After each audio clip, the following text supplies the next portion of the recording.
नमस्कार मॅडम.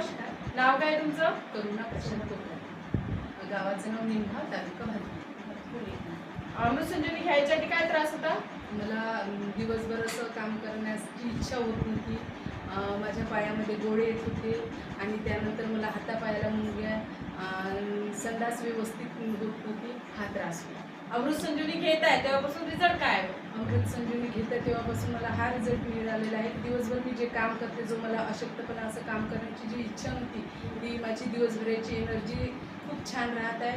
आणि संडास जी माझं पोट व्यवस्थित साफ होत नव्हतं, ते हे ज्यूस घेतल्यामुळे माझं पोटही व्यवस्थित साफ होत आहे. आणि त्याच्यानंतर मला हातापायामध्ये मुंग्या येणं, गोळा येणं, ते पण या अमृत संजीवनीमुळे कमी झालेलं आहे. म्हणजे तुम्हाला अमृत संजीवनीचा रिझल्ट खूप छान आहे. हो, खूप छान आहे.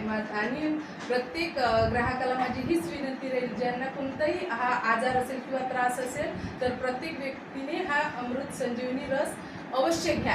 आणि त्याचा रिझल्ट पण खूप छान आहे.